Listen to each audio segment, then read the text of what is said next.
Evening. You've been busy, Peter. You've been busy. Yeah, did you like that? That was to do with the wee countdown, you see. Right. That was the rocket launch. I thought that. You should know about rocket launches, remember, because you've played it some. How's your week going so far? We're past the halfway point. Yeah, we're getting there. Yeah, just tomorrow to go, and then. But saying that, weekends are kind of like weekdays just now. It doesn't really just change, just too much. There's a reason that we're on so often this week, though, isn't there? We're just kind of starting our new show. The new show starts on Sunday night. Scottish Sessions on Tartan Tunes, and a couple of great guests for you this week. We've got John Dew, the piper, and Gordon Shand, the accordionist. It's going to be good. Yeah, I was speaking to John today, actually. He's excited about the show. Yeah, so I'm excited about meeting these guys. And Gordon's just brought a book out of pipe music. So we'll be speaking about that. The accordion player bringing out a book of pipe music. Mm-hmm. Hello, Matthew Mackay. Listen, one reason we're doing tonight as well, we're doing a wee bit to build up the show, hopefully. Hello, Harry. Good to see you back again, sir. We want you to fire in as many comments as possible and all that tonight, folks. It's just Ross and me that's going to do the... Hi, Sarah Jane. It's just Ross and me that's going to do the show tonight, because there's 2 or 3 folks out that heard us hosting this stuff and asking everybody else loads of questions. And it would be nice to know a wee bit more about us. And it's all been going so well so far. What do you think? Well, nothing can go wrong. It's fine. No. Yeah. Christine Donaldson just said hello there. Christine actually sent a pre-message saying, how did we meet? Mm-hmm. Which is a great question. And a great story. There's Aidan. There you go. How you doing, Aidan? Yeah. Brilliant. Because we haven't actually met in person yet. No. Yeah. And there's a funny story about that. How we met, or how we ended up chatting with each other, was Peter at the start of lockdown. What he's famous for now is like every day. Was it 151 days in a row? Hello, Matt. There's Matt Wells in there. Hi, Matt. I think you did 150. I don't know what it was in the first week of lockdown. Anyway. Yeah. It was something like the 13th of March. I started, or so I can't remember now. Oh, here we go. I sort your tie. So I was saying Ali Meek. He's got a cheek saying my tie squint. He's a joiner. I've seen some of his work. But yeah, I'd started putting videos on, and then I got a surprise because you sent me a video of you playing along with me. Well, that was me that sent it. You'd uploaded a couple of 6/8 marches.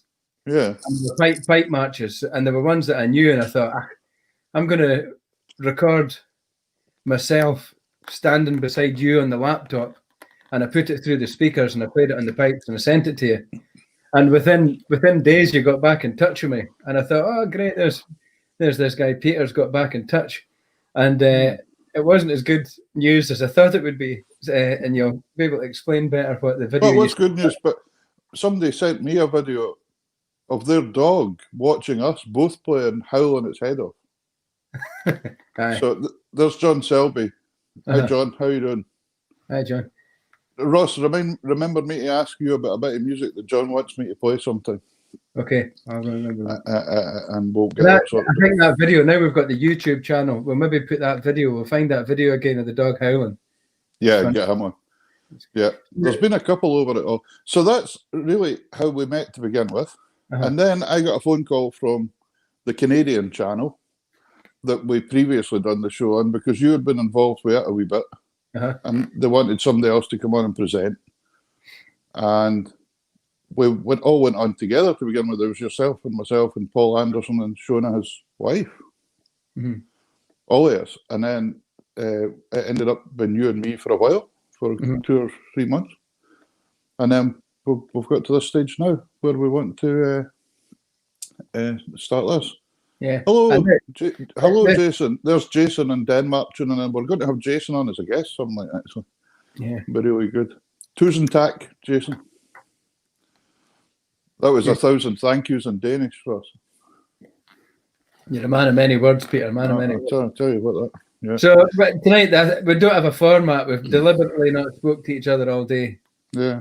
So we're going to speak. We're going to interview each other and get a bit of a background in each other. But I think we'll play a couple of tunes first, don't we? Yeah. And remember, folks, if you could share this about, that would be great, because we're just trying to obviously build the channel up. So we're speaking Danish now. No, I'm not. That's me lost. I don't know anymore.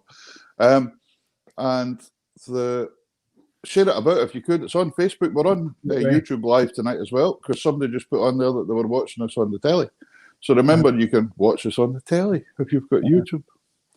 And it'll all be recorded and you can watch it back. So so do you fancy a wee set of tunes to get us kicked off? Mm-hmm. And then I'll maybe do a set of tunes and then we can work out who's going to interview who first. I would do heads or tails. Aye, yeah. I was trying to work out what way would be the best, because whoever gives who a hard time first. Oh, right enough, actually. Do you see what I mean? But if you didn't give them a hard time, that still leaves scope that the other one can get you. But this might not be our last show either, Peter. It's a bit of a battle plan here. Anyway, hi Adam Young, how you doing, man? Howdy. Right. Ross, what are you going to give us? There's Martin, he's on as well. I think I'm going to give you a slow air. Start everything. Are you? That's cool. I think I'm going to do some slow waltzes after that, so we'll start things gently tonight. I think that's a great idea. And we might finish tonight with a set each as well, will we? Aye, I think so. Because folk were saying, please don't just speak, boys. We want to hear some tunes. more tunes than speaking, hopefully. Yeah, there we go. Right, I'm going to play a tune called Dalmarnock. A very, very, very, very, very special place, and just north of Dunkeld. And I'll just adjust my camera, but it's a slow air, and it's one that I wrote this year. Fantastic. So here we go. What's Dalmarnock famous for? It is actually famous. I think it's beautiful for one. Yeah, that'll do. I might be wrong, but I think Dalmarnock is the only salmon beat in Britain, or it's the longest salmon beat in Britain, I think. Oh, okay. I think it's got 2. I think it's 2 miles of each side of the river. Fantastic. There we go. But I'm sure somebody will Google that and tell me I'm wrong. That's okay. That's what we want. We want to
Yeah.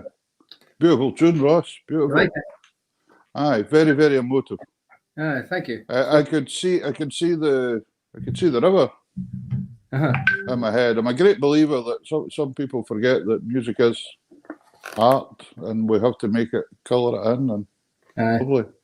Well, nice tune. Every single thing about that Dalmarnock means a lot, and it's a great place. And is that on the river? The River Tay. That's the Tay. That's on the Tay. So the Tummel runs into the Tay, does it? There's a saying about that, about the Garry. All the rivers there's a poem about it up here. All the rivers that go into the Tay. Yeah.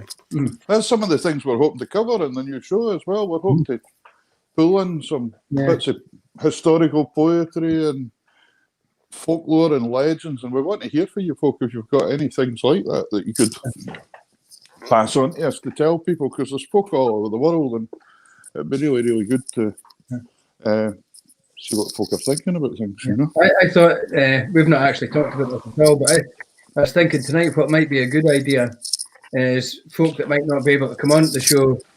There's loads of local historians here. We could do wee 15, 20-minute interviews with them and put it on the YouTube channel, you know. Brilliant. Yeah, well, let's face it, you and I will be in a museum before long anyway. So better make a wee bit of story. I'm just altering that a wee bit so folk can see a wee bit of accordion. There we go. What are you playing? Yeah. Well, it's kind of funny because I thought we'd start gently as well and then kind of build it up the night. I was going to do a Phil Cunningham tune tonight, actually. It's a tune called Miss Rowan Davis. It's just one of his really popular nice tunes. And I'm going to follow that with a tune called The Boys of the Marielle.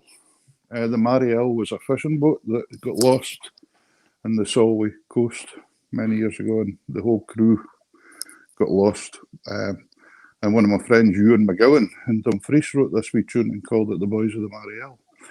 So 2 wee tunes together.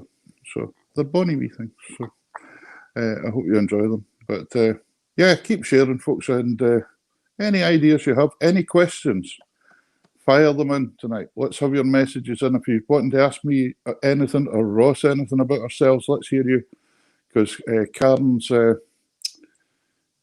so you can either message it in online live, or you can message it, because I will ask you anything. So you could. Yeah, I've got a few for the children that they want to ask you, so it's quite interesting. That's good.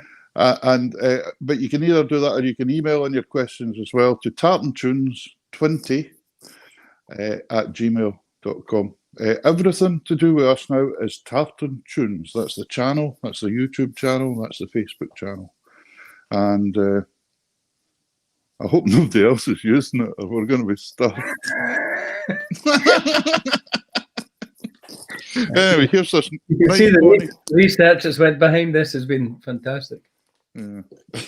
Take it away, Peter. Take it away. When it comes to research, I want to say a big thank you to my wife, who's next door in the other room, and Karen's doing the good moderating tonight, and she's really, really worked hard to put all these different sites together and getting them all linking together and getting YouTube. Absolutely agree. And this is going to make this really work well for us. So, I'm really looking forward to it. It's going to be good. Here's a wee tune.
There we go, folks. Sorry about that, folks. Somebody said that the sound wasn't very good. It's probably the microphone on this headset. Can you hear me now, Ross? Turn your mic back on. I was saying, I think it's the static coming from that great big hairy chest. My Burt Reynolds chest. Right. Sorry about that. If there was a wee bit of noise, we'll sort that out for after. We wanted to keep this as natural as possible, so as we're not sitting there absolutely surrounded by microphones and all that and making it look daft. So, because it's just what we are. So then, Ross. Right, wait a minute.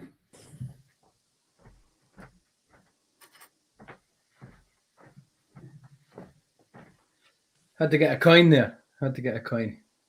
So we're going to, I think the safest thing to do here is a heads or tails. And hello? Aye. You there?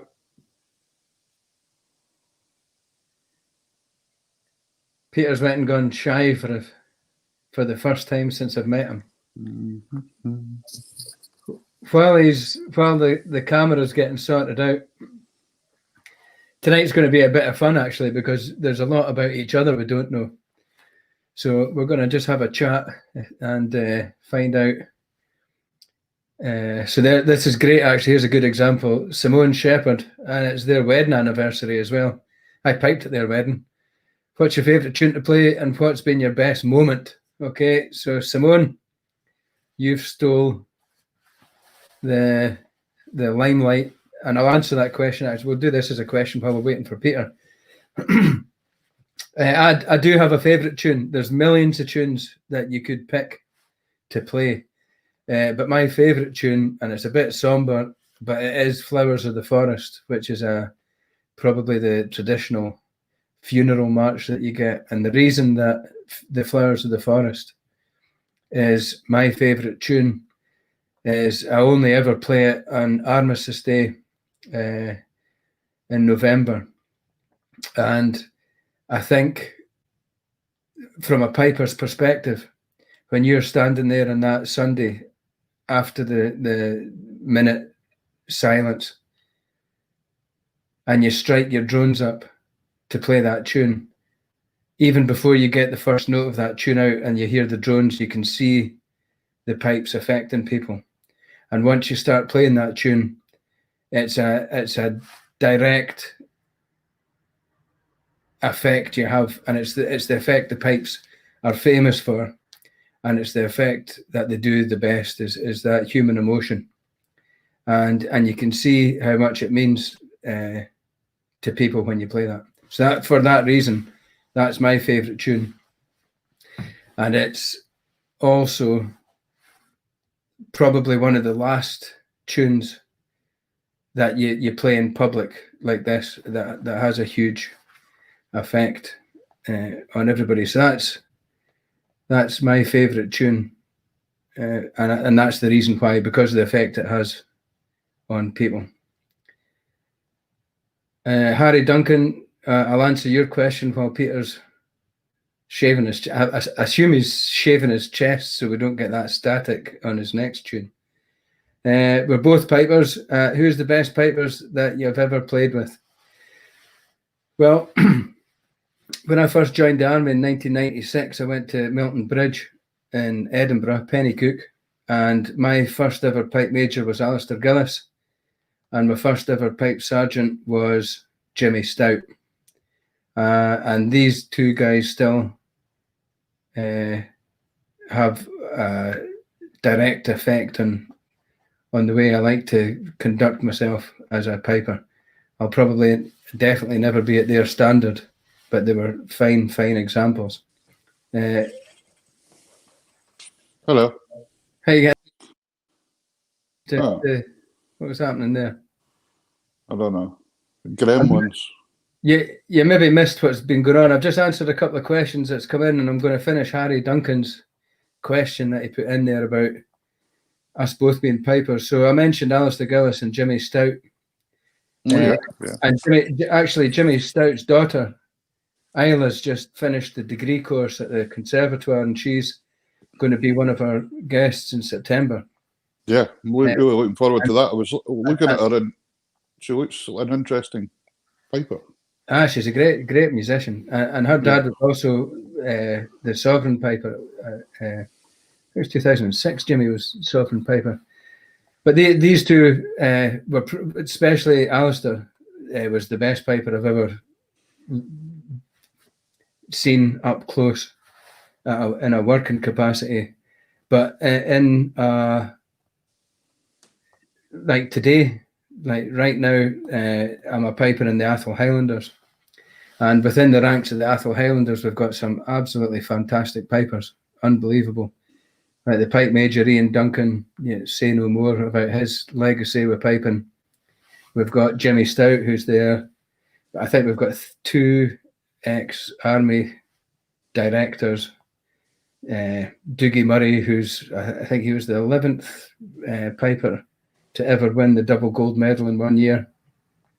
Jack Taylor, loads of stunning pipers. So there's loads. I suppose I mind Harry asked me about this before. But a couple of the pipers that stick out in my mind as a piper, not as a box player, having a tune with, well, kind of as a box player and piper and piano player.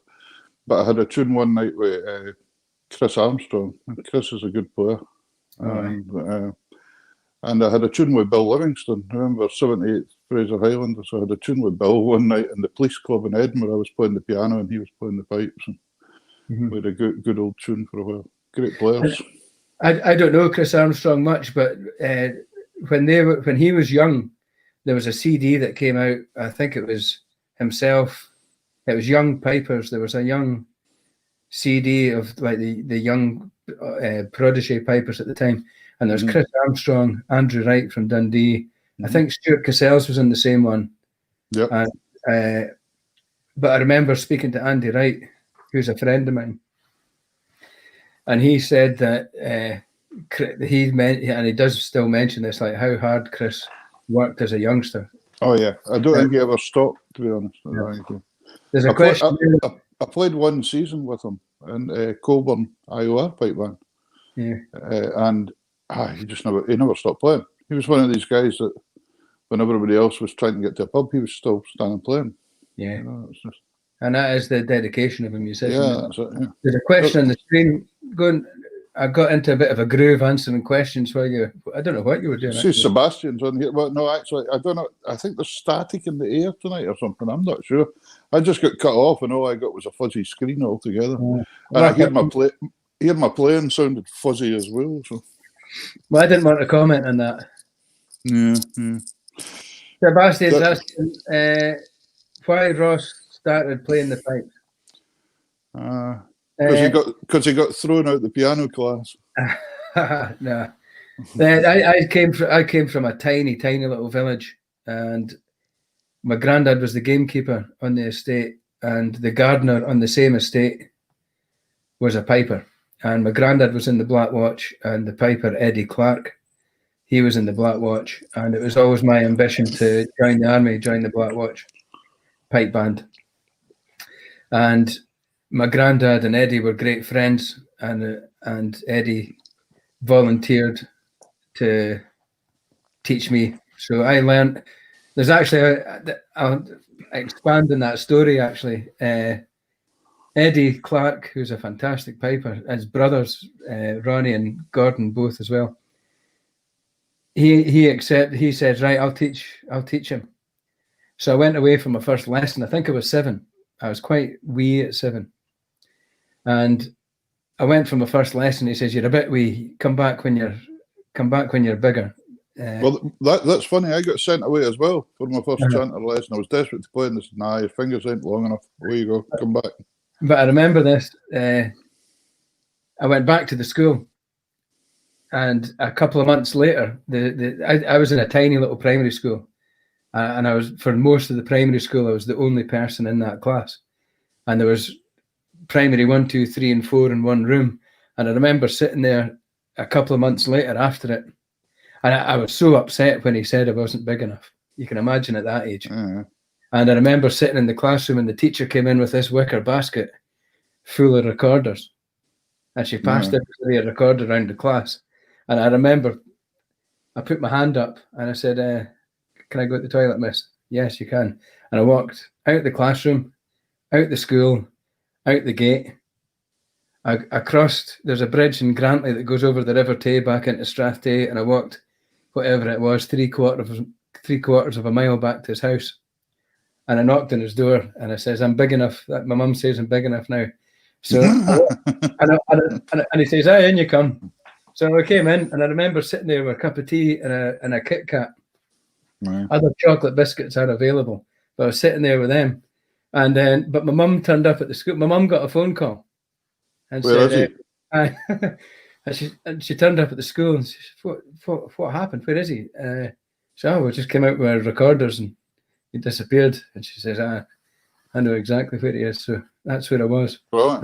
That's good. That's good. Sebastian asked that, because that was one of the questions I was going to bring up with you, is where you got the interest to start, and that's what you've just kind of covered just now. That was pretty interesting. So where did you go for there? After you had been playing, you obviously went to a secondary school, and did you still keep playing?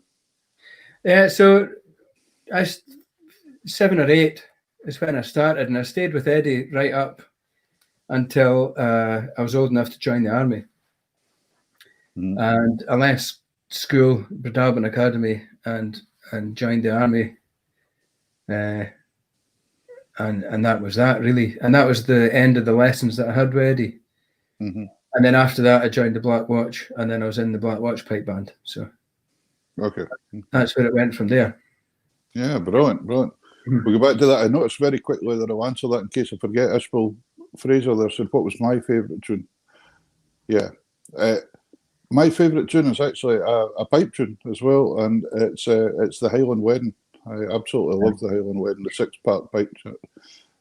I think it originates possibly as a Gow tune, Stumpy or something. Stumpy, that's right. And Angus Mackay that added the extra parts on it? I think so, right.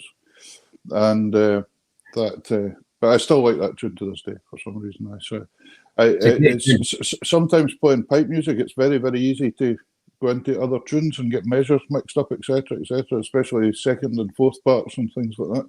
Yeah. But for some reason, I can play the 6 parts of the Highland Wedding and never get mixed up. So don't know why that is. Yeah. But that's my favourite. So anyway, tell me, you enlisted in the Black Watch? Yeah, I joined the Black Watch. That must have been exciting. Aye, especially coming from. And did you do it purposely, thinking to play with the pipe band? That was your main aim. Yeah, that was it. That piping from that age was it. Yeah. There was nothing else.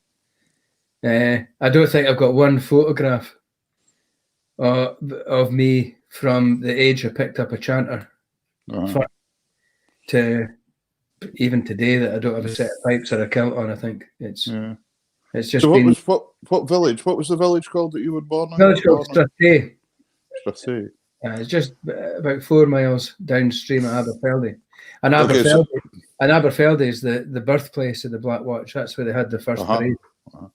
So your primary school was there, and primary school in Strathtay, and then the high school, and then I moved. Mind me to answer that one for Jason in a wee while, but we're speaking about this now. I think Karen's maybe taking notes at the back to do a wee quick fire. An accordion collection going on. Yeah, well, but the thing was that, and then you went to high school in Aberfeldy in Bredaben. That was Aberfeldy. Yeah, okay. And there's loads of history, Black Watch history. The Bredaben Gathering, wasn't it? That was the tune. That's it, loads. And at the time, Athlone Bredaben Gathering, and around about the time that tune was written, Athlone Bredaben estates covered a third of Scotland. It was a massive. Goodness me, that's huge, isn't it? Yeah. Between the Duke of Athlone and the Marquis of Bredaben, they had an enormous amount of. But life is very different then, obviously.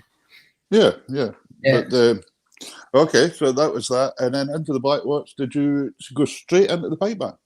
No, I didn't. I didn't go straight into the pipe band at the time. So I joined the army in '96.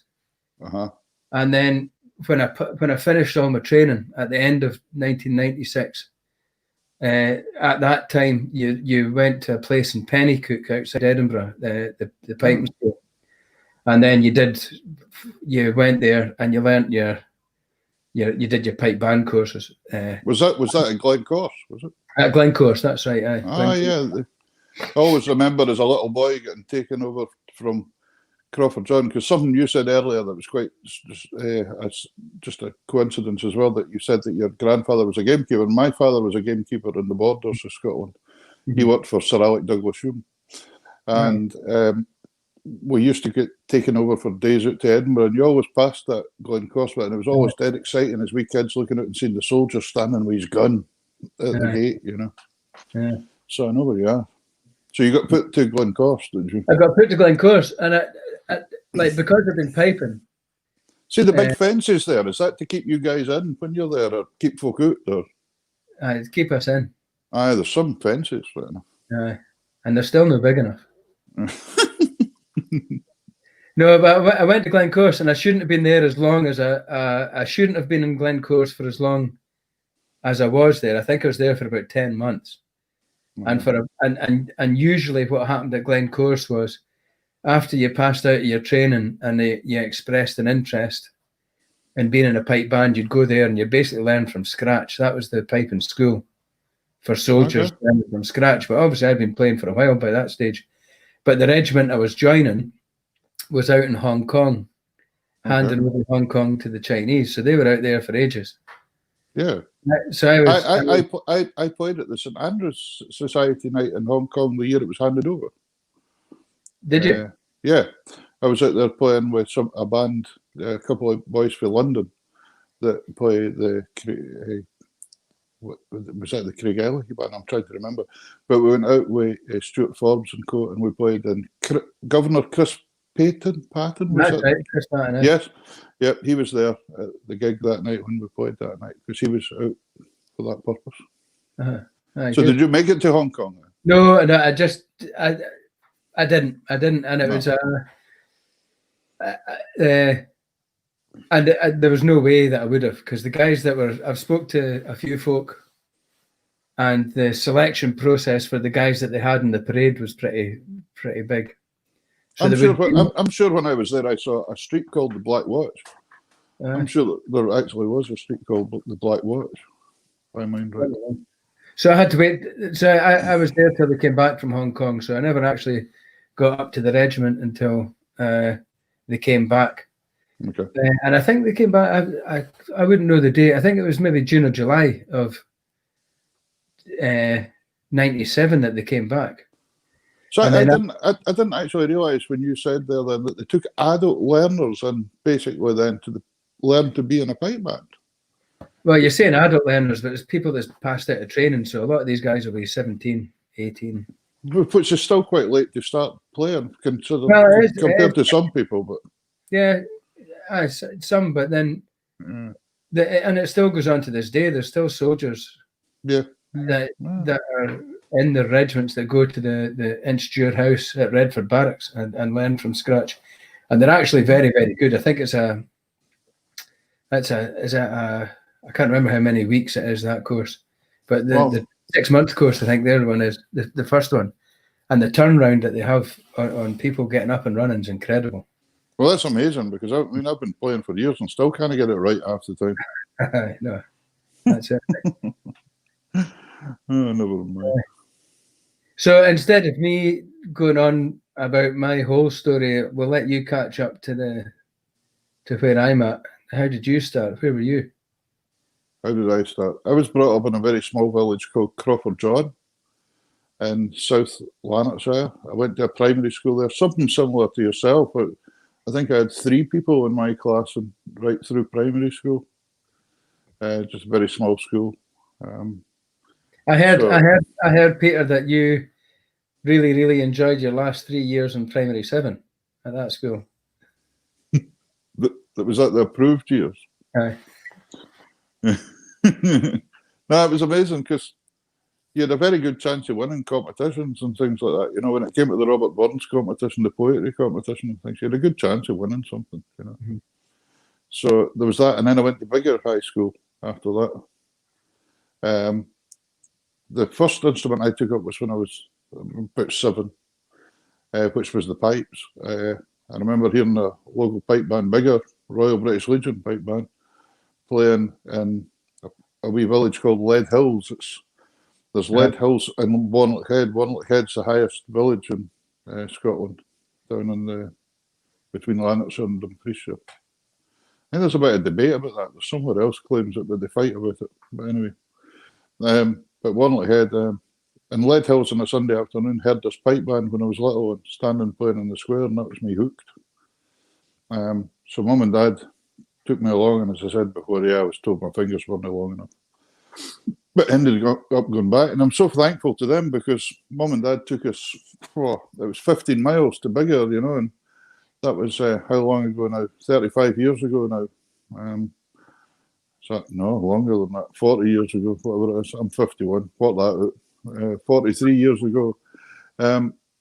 Took us every week religiously to a band practice, you know, and we'd sit around the tables as kids and learn, and then the big band would play after, and you got to stand and listen to them for a wee while and then got taken home. So it was a 30-mile round trip. So that long ago, that was a long way.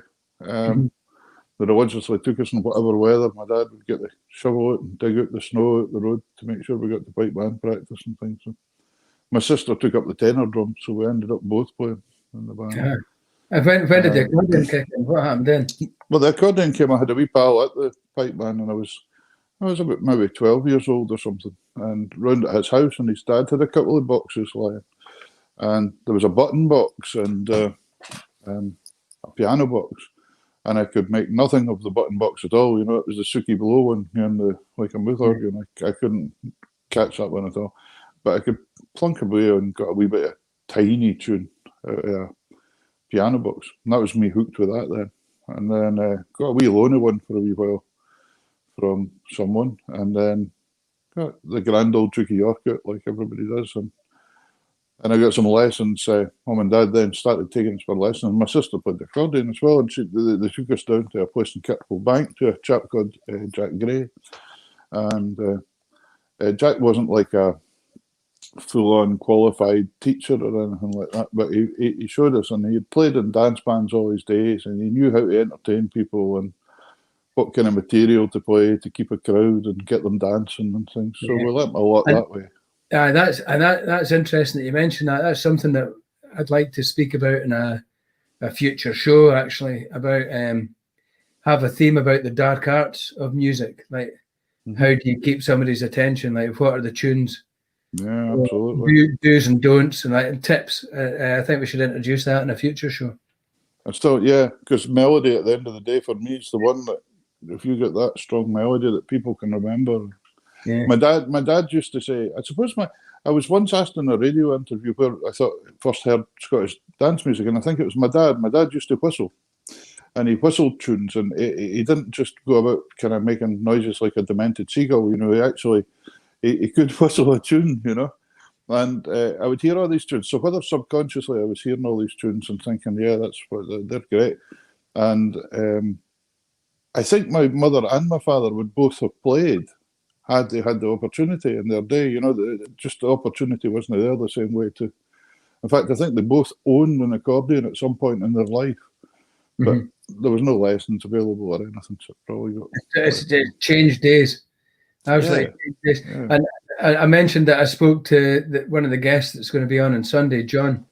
He's a young guy. He's just graduated out the conservatoire in Glasgow this year. And he's got some great views and opinions about the direction it's going, because he's in the absolute top line of it all going on. It'll be great to listen to what he's got to say about that, because I think he's absolutely 100% right on where it's going, and it's exciting stuff. Well, so from there I went to Bigger High School, and I met a chap called Keith Dixon. Learned an awful lot from him and a fellow called Charlie Todd that played the accordion. And they really steered me in the right direction. I didn't particularly like school. I left school at the first opportunity. I left with not very much. I've got, as I've mentioned a couple of times in the show, I've got a degree now, but I had sod all when I left the school. And I went to work in a weaving mill as a weaver. And did you make your own shirt tonight? Yeah, this is one that used to fit me.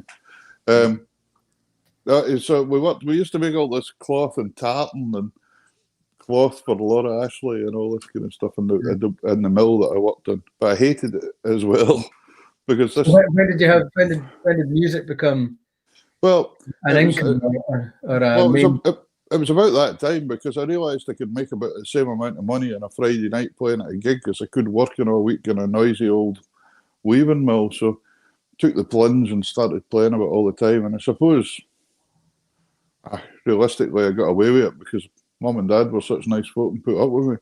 But I could make enough to get by and whatever. And then I went full time for 10 years after that, and got into kind of folk bands more and done a lot of touring in Europe and all that kind of side of things.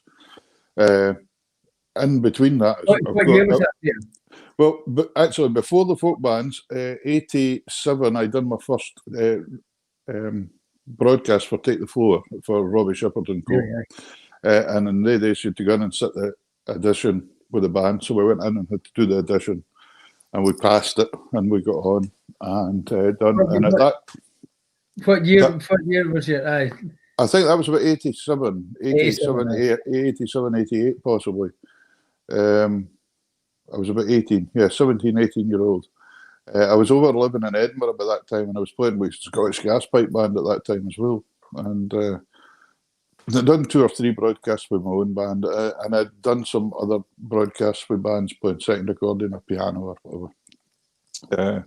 And then I went away to the kind of folk world, but people used to have this, they would differentiate the two. They would say there was Scottish dance band music and there was folk music, but me now, I think it just has been one thing, and it just is presented differently, because all the melodies and things are really the same. They're all traditional, and it comes from that genre. But so I went away and I toured with various bands all over Europe and the world and things, and then done Cali societies in Bangladesh and all these kind of places, not in Iceland, Switzerland, and all that kind of all over the bit. So, and it's amazing, absolutely amazing. Yeah, it'll never ever stop surprising me when you hear about when you bump into a musician and they tell you a story about somewhere where they've been. Yeah, it's incredible. And then I came back and I went back to dance band music for a wee while, and I played piano with Ian McPhail's band for a wee while, for about 2 years. And I learned an awful lot in that band, even though I'd been playing. I'm a great believer in your learning all the time, but in that band I really did learn a lot about chord structures and where to use them and all that kind of stuff. And I played piano with Ian, done a few broadcasts, Hogmanay shows, stuff like that with him. And I also done a tour with South America with him. We done Rio, Montevideo in Uruguay, and Buenos Aires on the way home. And that was great. That was a 3-week tour. That was just mega. Yeah. I think we had to play about 4 times in the 3 weeks, and the rest of the time was ours. So we saw a lot, So. Brilliant. And then I moved up to Shetland to help a band out here to begin with. Well, I moved up. I came here first to help a band out and thought, I quite like that place up there. That's kind of cool. And then I thought, it was a festival. It's always cool when there's a festival. Yeah. But they asked me up to do another couple of things, and I really liked it. Come up started teaching for a wee while. I put an advert in the paper, and I think I got 20 pupils in a week or something like that. So I came up, and that got me started. Cecil, the bass player in the band, he lent me his wee house, his second house that he had up in the Island of Yell to stay in for a wee while. Kind of got settled and then moved down here to Hossick. And then opened a music shop and had a music shop in Lerwick for 10 years. And then got offered the job kind of about year 7 of that, teaching accordion in the schools. And that's 15 years ago, and that's what I'm still doing. So. Good on you. What a story. And even in that time, I've still managed to get abroad to teach through the school. Even I was in Ghana for 3 weeks and things like that, over with schoolwork and things. So yeah, it's been good. But you've been all over the place as well. You've done all the tours with the army band and all that. They did. When I joined the Black Watch, I joined them at the perfect time because they'd been out of Scotland for years, and they were out in Hong Kong handing that over. And after Hong Kong, they came back to Inverness, and they had, I think they had a 5 or a 4 year posting. Must have been a 4 year posting up in Inverness when I met them. When they came back, and I remember being in Milton Bridge for I don't know how long. I'll say 10 months because it can't be much either side of 10 months. So I was getting a bit stale there actually because I was needing to get into. I was needing to get to do what I joined the army for, get in and join up with my regiment now. But it was great to see what they were doing, you know, and there was loads of hype about how well it went. And back then, interestingly, just to show how far things have gone in what I think is a short period of time. Well, I'm going to tell a lie. I was going to say there was no mobile phones, but one guy had a mobile phone. Oh yeah. There was no news updates, and there was only like a certain time in the day you could see the telly at Milton Bridge when you're having your break, and that was it. There was nothing like it. Maybe the radio, you could get the radio, and that was it. But they were doing a great job out there. Anyway, I went up to Inverness, and I think it was June or July. It might have been the end of June that they came back, maybe July. Was it snowing? Aye. It would have been July then. At Fort George, when you're based in Fort George up in Inverness, there's only 2 seasons: July and winter. July and winter. But anyway, we're up there, and I remember the guys came back and got leave. But all the equipment that they had out in Hong Kong were coming back in these wooden boxes. So my first job when I joined the Black Watch was taking these boxes off the back of these lorries and storing them in this store. And I need to watch what I'm saying here, but half the boxes had been broken. They weren't very well built. Oh yeah. And there was fish tanks, samurai swords, all these oriental things that were falling out, and there was no way of, like, all the boxes that broke open, and there was an enormous amount. There's all sorts of stuff, and it was like, if you can imagine coming from Strathay or Balmug, and then their first job, you meet all this stuff coming off an army lorry. It just opens up your imagination. But straight away, actually, it must have been July actually, because we got straight into work, into the pipe band, and the first job that I ever did was the Edinburgh Tattoo in 1997. So, actually, I might be wrong there because the Queen was at Balmoral and we did a job there first. Right. And that was my first ever job with the Black Watch. Excellent. And it was unreal. It was actually unreal. I remember it being unreal. And then we went down to Edinburgh to the Tattoo. Yeah. And then after I think the Queen is very educated in pipe band matters and Scottish dancing matters. You know, they have all the Scottish dances up at Balmoral that some of the bands play for, and you know, she gets up and dances all night and things. I did, certainly used to. And, you know, so there is a keen interest there as well. Yeah, and after the 97 Tattoo, we were basically just repacked the kit and went out to America to tour that for 3 months. So it was a 3-month tour of America and Canada. And what kind of things were you doing when you were there? Like, what was that? Well, basically, it was. I've still got the itinerary here. because it's unreal. It was a 3-month tour, and I think we did 58 gigs. She was, yeah. And you're basically on a bus, and Saturdays was a double show, and you're basically 9 hours a day. We did it a few times. We did 3 tours of America. We did 2 big ones and a wee one. And was that just the pipe band? No, we'd tour with a military band, like a brass band. Yeah, okay. Yeah. The first tour that I did in '97 was with the Scots Guards band. Right, okay. And you went round basketball arenas, Madison Square Garden. It was unbelievable.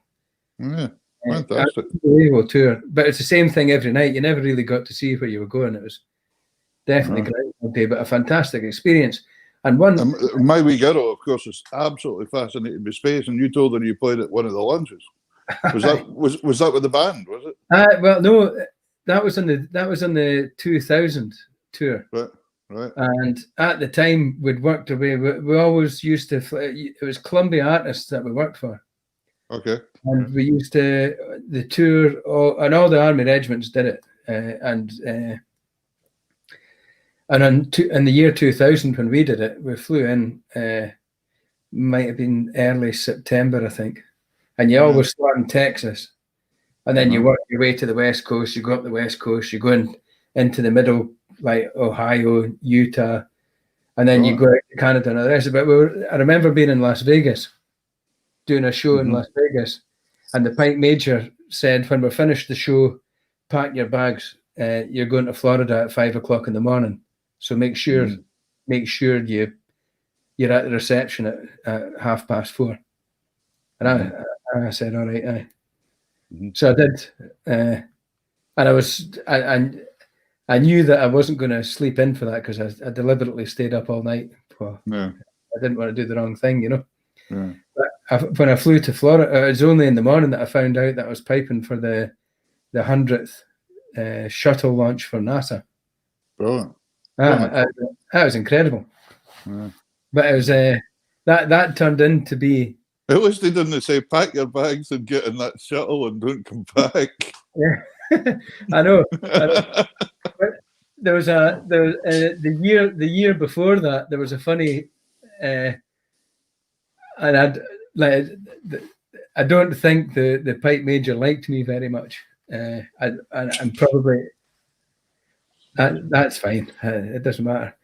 But I remember the year before in November. I remember we were standing in Fort George at a band practice, and we're all playing away. I know you'll remember the old reeds that you used to have to play on. Oh man!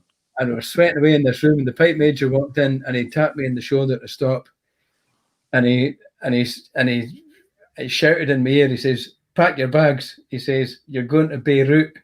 And I remember I was only just turned 20, or maybe I was still 19. And I remember him saying, "Pack your bags, you're going to Beirut." And I remember saying to him, "I wasn't that bad, was I?" but that was a pipe job. That was a piping job I did for the Navy. It was incredible in the army. You just got told you're away. You're gone. People going to Kenya, New Zealand. There was folk going to countries you've never even heard of. And I don't think these days are still here. I think that was the last of the army getting to these places that happened. But I think that happened, to be honest. Civilian bands used to get trips away all over the place as well, and that doesn't happen now either. Yeah. I think probably because piping's so strong in all these countries that we used to visit that they don't need us anymore, to be honest. My dad's got a brilliant story about maybe about 10 years ago. He used to be in the oil rigs, and he was working out in Azerbaijan, and he was. I'm glad you said that.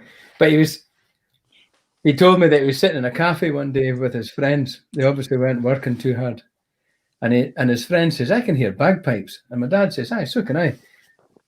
And it was the Vale of Atholl walked down the street right in front. That's right. I remember they done a thing there. I saw photos of that. That was the St Andrew's Parade or whatever it was. Yeah, that's right. I remember seeing some photos of that once. Yeah. Cool. What about? I think we'll play a wee tune, and then we'll come back to speaking. Well, you can go first, and I can warm these pipes. But how long?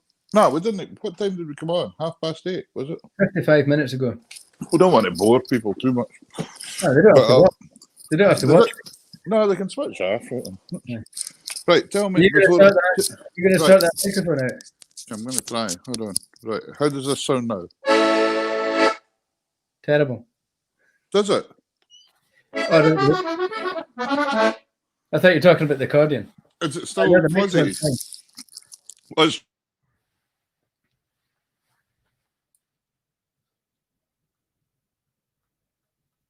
I think you've muted yourself, Peter. Oh no, what have I done now? Am I there now? Sounds much better. Sounds right. Take it. What are you going to play? What am I going to play? I hadn't thought about that yet. I'm going to start off with a Fergie McDonald jig called Jig Runrig. And then I'm going to go into Maureen's jig that he wrote for his wife. Uh-huh. And then I'll see what happens after that. Right. That'll be good. Right.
Super duper.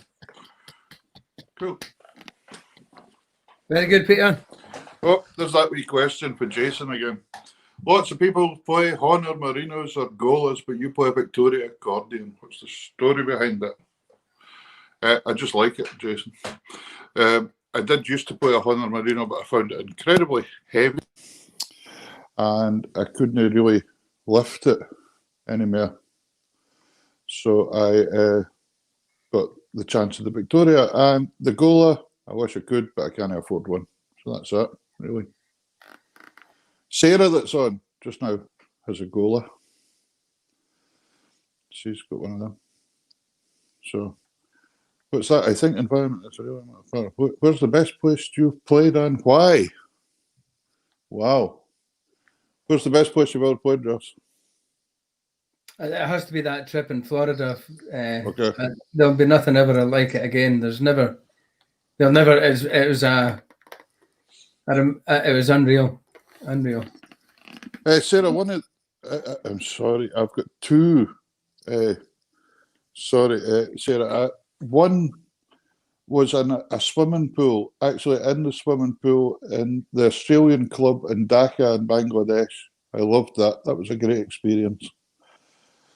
And the other one was just standing on North Cape at the very top of Norway, the wee island where you go away out, and it's the most northerly point, and I turned the pipes up there, and it was absolutely freezing.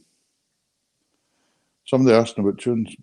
Carol, I think my first tunes, I probably dabbled when I was 13 or 14 years old, but my first real tune, which I was talking about the other night, was a jig I wrote called Miss Emma Rayworth for the fiddler in the band, and that's when I was about 17 years old or something. When was your first tune, Roscoe? When did I find? I think it was on the. I think it was on the '97 tattoo. And I remember it was. I remember who asked me to write it. It was a guy, an unbelievable character, one that I'll never likely see again. A guy called Jamie Lindsay from Dunkeld, and I could speak all night about this guy. He's an absolute character, but he came in the night before his dad's birthday and said that he'd completely forgotten the date and couldn't write a tune. And he doesn't know this actually, but this happened just last year. I got the same thing. He was the best man at a wedding up, and I better watch what I'm saying because I'm gonna put in this. But so I wrote him a tune for his dad's birthday. And then last year, he was the best man at a wedding up in Blair Athol. And he got in touch with me. I've no heard from him for years. And he got in touch and said, can you... he said, I'm running late with stuff. He says, can you write a tune for the bride and groom? So the tune that I wrote him in '97 for the tattoo, I just renamed it. And he didn't... Oh, dear. I didn't notice. Oh, dear. Aye. Sebastian's really, that's a tricky one, Sebastian. What's your least favourite tune? Highland Cathedral. Well, there you go. That's easy. Mm-hmm. That's well, I think, I find it difficult to say least favourite as well. And even something like Highland Cathedral, it's quite a bonny melody, but it's just because we've heard it and played it so many times and it gets slated to bits. I find it quite difficult. What's that? No, don't read that. Keep speaking. Roscoe, mind that night and Mr. G's Justice. So it's quite hard to sometimes say what's, because sometimes you could say that's my least favourite tune and 100,000 folk will say it's their favourite. I know. So difficult. But see when you left the army, what did you do then? I did a few things. Actually, when I left the army, I went to Australia and did a year touring. And like halfway through my visa, you used to get a year's visa. Yeah. And it wasn't even halfway through the visa, but it was only probably a month into the visa. Everywhere you went was just tourists or people backpacking, and it was like, everywhere you went, everybody had been, or you were going to the same place that everybody had just come back from, and it was all just foreigners. It was mostly Europeans, and it was. I got to a place called Surfers Paradise, which is like the kind of probably the Las Vegas of Australia, if you want to call it that.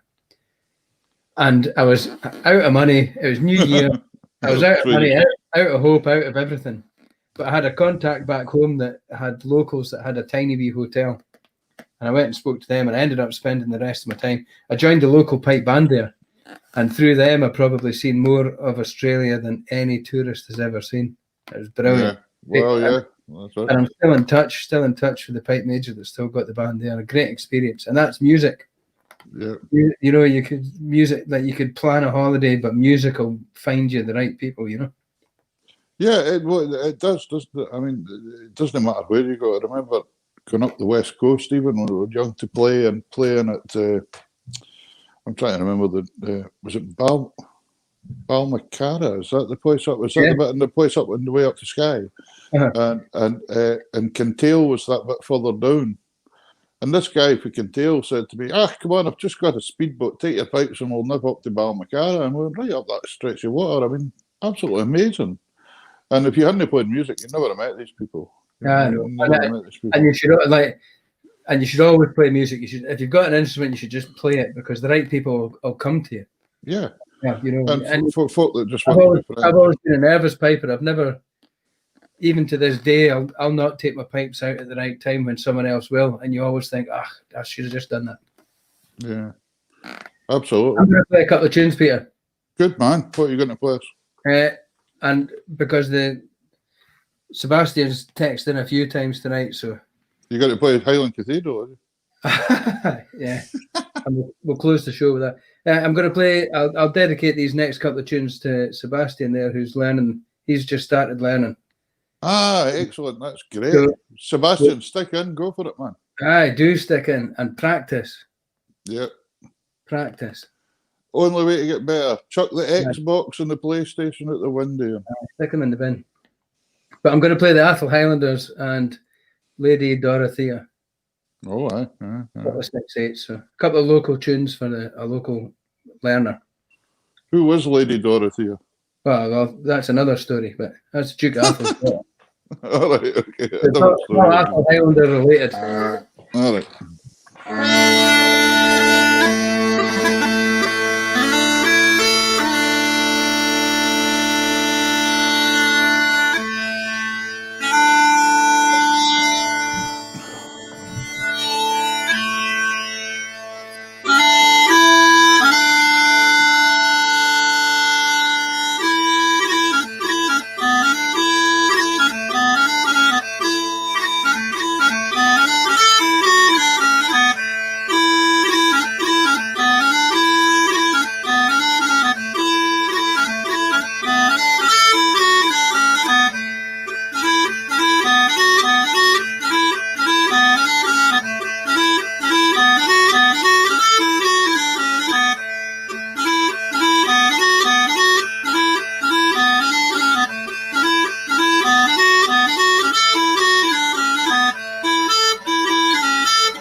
Good stuff, man. Oh, boy. Salutes and everything. There you go. Excellent. Excellent. There was I was just thinking there when you were playing it, you went to Australia and all that, and it's kind of strange. We've had this both of us have had this kind of real varied lives. And I don't know if you ever expected to end up where you are now, but I never have. I've kind of, things have just happened in my life, and I've ended up in places that I had no plan to absolutely end up in Shetland or end up anywhere, to be honest. But the two of us have ended up teaching as well as a big part of our life. Both educators. That sounds quite good, doesn't it? Educators. One is. Aye. I done a degree really late in life, so it's possible. There's John there. Cheers, John. Edwin, the thingy, somebody flaws a wire. I want you to look in Freeland Barber's book for that for me. Edwin flaws a wire. That's the tune that John wants me to play in the box sometime. So, is it in the pipe book? It'll be in. You might be, not sure. Anyway, so we both ended up teaching. I'm teaching for Shetland Islands Council. Mm-hmm. You're teaching for, privately, because, tell us a wee bit. You've got Tay piping. Yeah, Tay piping's my own sort of, just me and a few other people.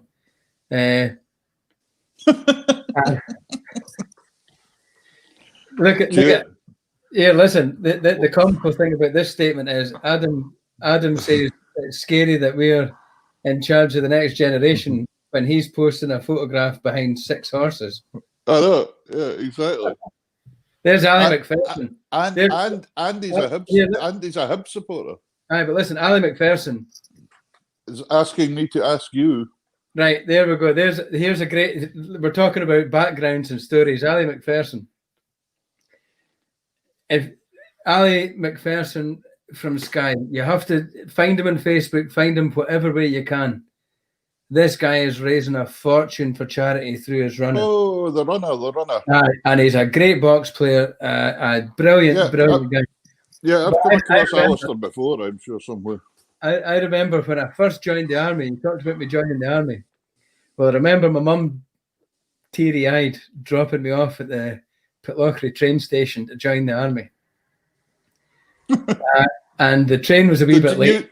You just made that bit up. No, that's a true story. But she really was teary-eyed. Aye. But then the train, I got on the train, and I never had a seat reservation or nothing. So I was walking through the carriages to find a seat, and I went through, and there was a guy sitting there with a tube of digestive biscuits, and I noticed he had at these times it was a Walkman, a tape Walkman, Sony Walkman, with the orange foam, and he was sitting there. And even at that age, he had enormous lugs. So Ali was sitting in the chair, but I recognised the tape that he had, and it was the Angus MacDonald tape, Right Major Angus MacDonald. And that was pretty much all any young piper had in these days, was that tape. It was a yellow cover tape with Scots Guard, Angus MacDonald. And I seen it. Yeah. And I could hear it coming out of his headphones, and he had his eyes shut, and I poked him in the shoulder, and I said, "Oh, yeah, piper." And he says, "Aye, I'm joining the army." I says, well, so am I. I'm a piper as well. So that's how I met Ali on that train. Ah, true. When he's joining the same regiment? Aye, the same, and we had the same bed space. We were in the same room for the first bit in Edinburgh. Aye, great story. But then, and he told the story. Where at the end of training, we got a bit of responsibility where we were allowed out to Edinburgh for the day. And we had strict instructions that you weren't allowed to be in groups of more than 2, and you weren't allowed to make out that you were in the army or anything like that. And there was absolutely no drinking involved. I actually think it was a bit of a test. But by the time that we got to Edinburgh, we were all well oiled, and we were in a group of about 36 people, Peter, and we got off the bus in Edinburgh, and me and Ali Kay struck up the pipes, and we marched down Lothian Road with all the rest of us, all the other guys in training marching behind us, and we went into a pub, and that was it, just an instant Cayley from there. It was great day, and that was your inconspicuous day out. Aye, that was it. Aye. Good job you weren't MI5 or something like that. These guys couldn't do stuff like this, Peter. No. Well, that's brilliant. So you ended up, you do some work in schools now as well, don't you? Aye. Yeah. So I teach up in Aberdeen at Robert Gordon's College, and they've got a fantastic setup up there, really. And the numbers are staggering, and they've been really, really supportive through this lockdown on online teaching. The kids have been dead focused. I don't think we've lost many, like we've only lost a couple of people just due to different circumstances. But and you have a drop off anyway, so there's always a bit of a drop off. I think one of the things that the parents have said about the whole thing is, I mean that's a well established school, and the pipe band is bolted onto that. We do our own thing for that school, but they've really been impressed by the amount that we've been able to do over the lockdown. It's been great. We've been very lucky up here in Shetland. The authorities been very proactive, and we've been doing a lot of video teaching. So we have been doing something. It's been really good, because some areas have struggled and found it difficult, I think, to get lessons to the children. We don't want that to stop. That's for sure. No. So and the whole thing about this. The whole thing about this page lockdown, I mean, this the journey that we're on now is there's my cousin from he's out in America now. Great stuff. Big Craig. The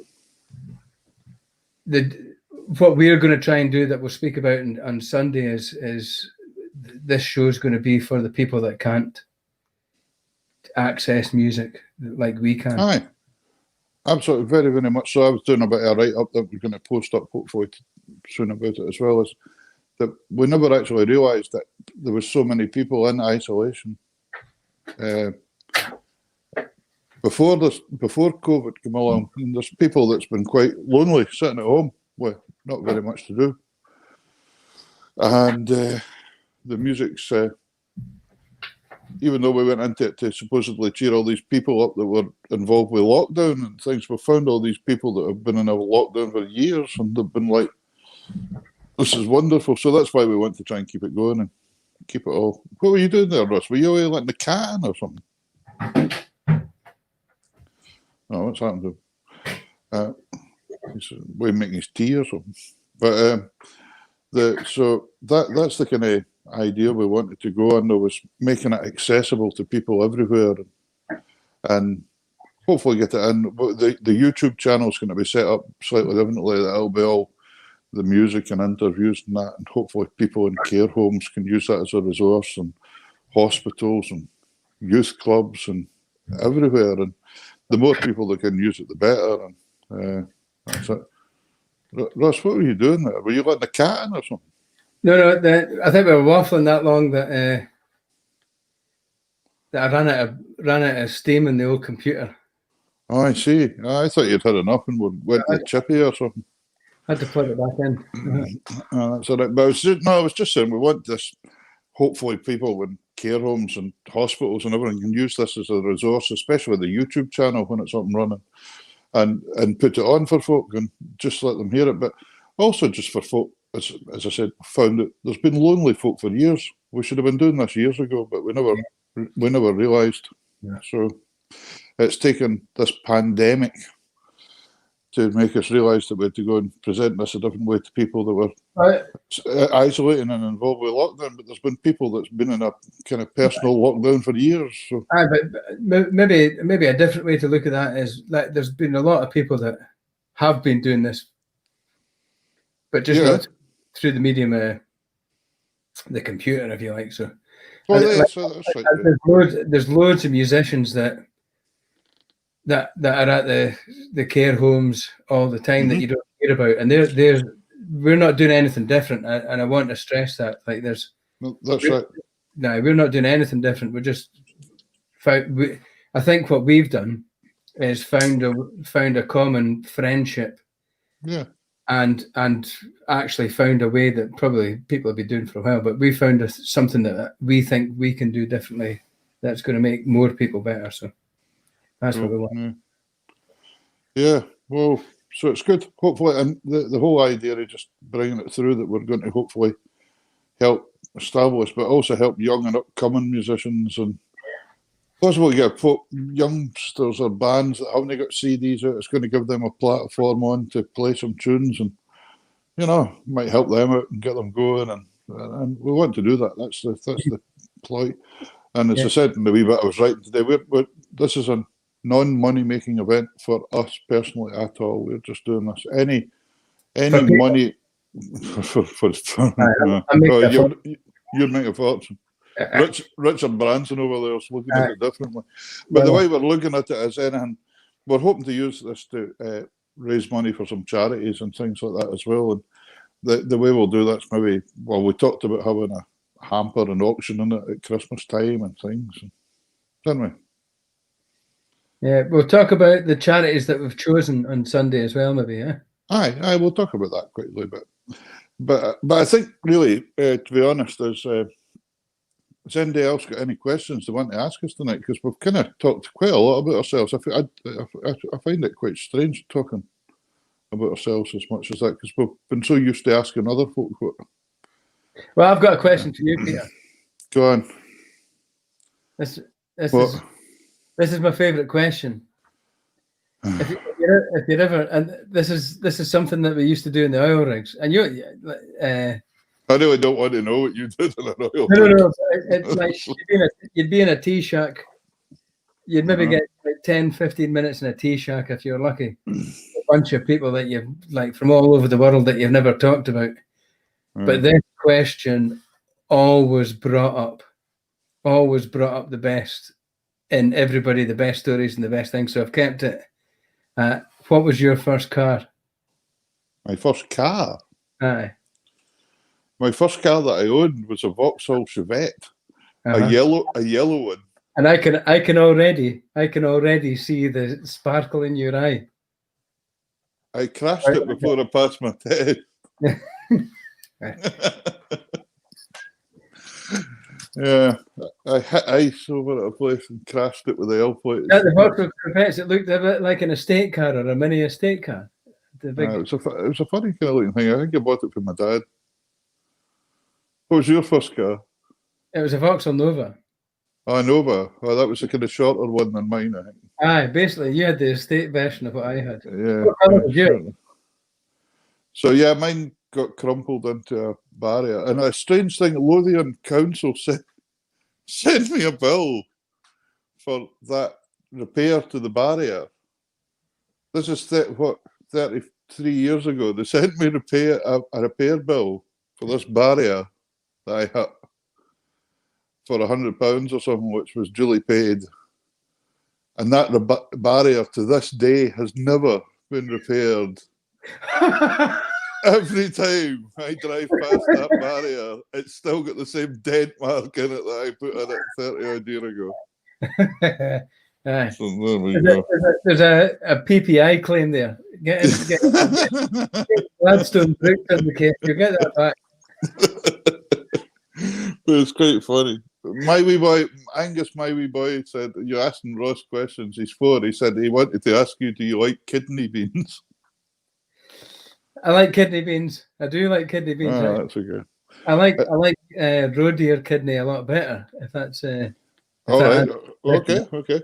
And then Grace, she wanted to ask, would you rather have cheesy pasta at the Red Box or spaghetti bolognese? Cheesy pasta at the Red Box? Yeah, Marcel's cheesy pasta. There are other kinds of pasta, of course.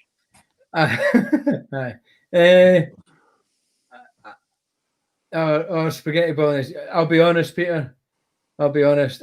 I do like a good cheesy cheap box now and again. Yeah, that's it.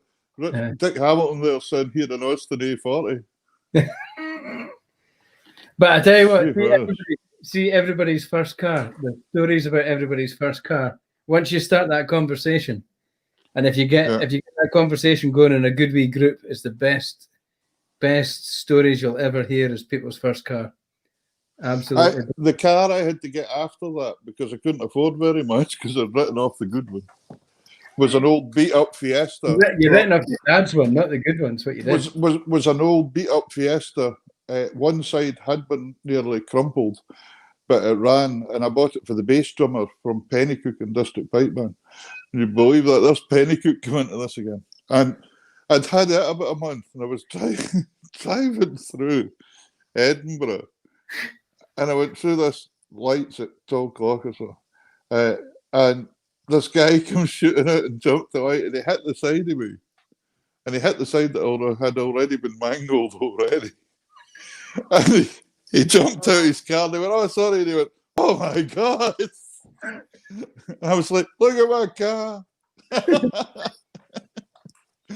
No, and the police came along, and the police said, "I don't think that happened just now." No, it didn't. So, and Austin Allegro, we used to have one. Was that a Vanden Plat? Was that, where's Harry? Get Harry back on. Was that a Vanden Plat, the one with the big Bentley, Bentley grill that was on? Oh, yeah, that was right. And my dad had an Austin Allegro, and it was orange with this. Remember when a phone? It had this kind of beige top. Remember they used to put the beige, whatever it was made of, top. Yeah, Austin. Well done, Austin. Single-handed. look what you've started, mate. Yeah, Morris Sullivan. Yeah, it's brilliant. Honestly, if we got, you could do a whole night. We could do it, but that's an idea for a show through the winter. Oh yeah, right. I hear that. Stories with the car. Honestly, the crack that will come out of that is absolutely fantastic. Well, listen, folks. I think, yeah, it's 10 o'clock now. I'm needing my beauty sleep. Aye. Wait, hibernate for a while, a long while. Tune in next year. Yeah, I'll see you next year. Yeah, loads of exciting stuff to come up. Absolutely, we've been speaking offline about how we can help locked in people that enjoy music. Yep. And one of the things on YouTube, we're going to do interviews with people as well. So this is going to be a very, very positive show. Oh, that's another thing, folks. With our YouTube, because I'm mentioning this at every chance.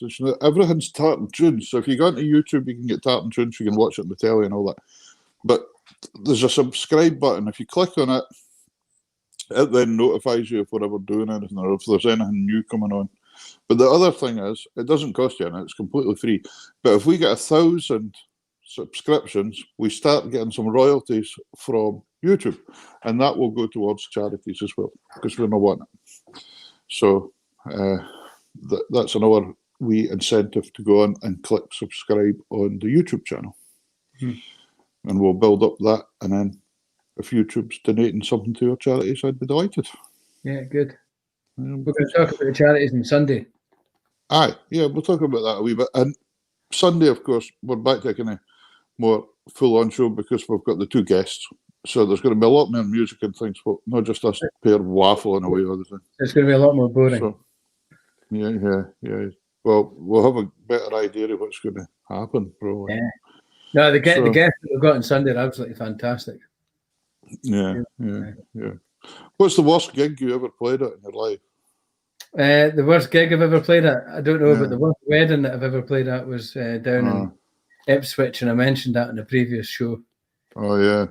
Yeah, that was when you weren't allowed to play in the church. Yeah. That was, I couldn't believe any of that happened. It was unbelievable.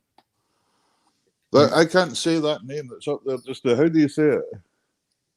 Cranachan Cranluath. And it's who? Well, it's obviously Cranachan Cranluath, Peter. What's that mean?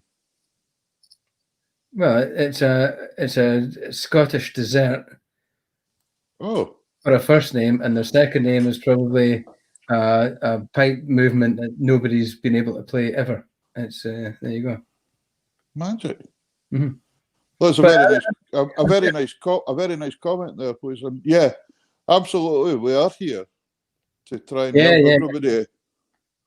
We're here for everybody. That's what music's about. Music's a language that we can all speak. Actually, is that Hugh Mackay? I knew it was you. Did you not know it was you? I didn't know it was you. Right, he's bad. I knew it was you. He's bad. No, Hugh was in touch earlier on. And, Hugh, I didn't know that. Aye, but I want. Aye, good stuff. So Hugh's a great guy. Good.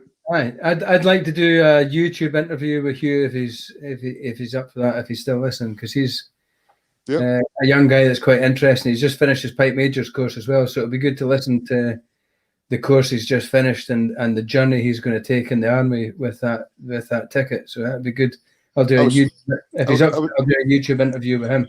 I was speaking to him earlier on the phone just for a wee while there because we're rigging something up for Tunes in the House with the B flat chanter and things. So. Yeah. He had lost his tuner, or the rest of the boys weren't there, so he was trying to make sure he was in B flat. So he sent me a video, and I checked it off my accordion and said, "Yep, spot on. You've got a B flat chanter." Yeah. That's probably his pipe band chanter, to be honest. That would be my one. No, sure. I was speaking to you the other night actually, and he's good. He's very interested. So it'd be good to get his opinion on a few things if he's up for doing a wee interview. That would be great. That's the Highlanders, yeah. Aye, four Scots. The Highlanders. Great. Brilliant. Very good, bra. Well, ladies and gentlemen, we have so much material that we're going to bring in and cover, and I hope you just enjoy it. And the nice thing about it is all recorded, so if you get fed up watching it live or something, you can just go back to it and watch it sometime again. And but everything that me and Peter try to do is for a good cause. That's the main thing. So absolutely, there's no monetary gain for us at all. No interested. It's going to charities. It's going to help out things, and we'll let you ken what it's going to help out. Yeah. So tune in on Sunday for the start of a new. Yeah, the premiere. The premiere. I'll get the red carpet out. I've got a red carpet. Yeah, you got the red carpet. Right, so we're going for that. We're on. What time did we say we're on? 8 o'clock. 8 o'clock. 8 o'clock. Matt Wilson there. Matt's dad was pipe major of a band that I was in. Can I just mention something while this lady's name's up? Caitlin Tartan. Her daughter Annabelle has just been told that she's made it into the Scottish National Youth Pipe Band junior team. Fantastic. Great achievement. She's from Pitlochry. Fabulous. So that's an example Sebastian, see what happens if you practice? Exactly. See that? Practice. Yeah, absolutely. All good. So I think we'll see you folks on Sunday. We'll see you Sunday night. We've got John Dew, Gordon Shand with us. Gonna have some music, some crack, some tunes, and the show's equally about the people tuning in as well. Oh yeah, and we want you to join and make it a great big family. Come on, give us comments, join in, make it happen. It's great fun. So I'm so glad this has worked out and we've teamed up and kept it going. And Peter, it's been a pleasure getting to know you a bit better tonight, actually. And thanks for wearing a shirt that matches your wallpaper. I'm going to wear a tie someday and really shock you. But I'm kind of feared to wear a tie because all your pals criticise them and say they're squinting things. That's because I've stolen them off them. Yeah, that's it. Anyway, folks, right, we'll let you get bed tonight. So thanks, Ross. Thanks, Karen. Thanks back there for keeping it all right. And we'll see you Sunday night. Can't wait. It's going to be fabulous. So it's going to be great. It's going to be great for a lot of other people as well, actually. So I'm looking forward to it. Right. Thanks very much. It's a good night for me. And a good night from him.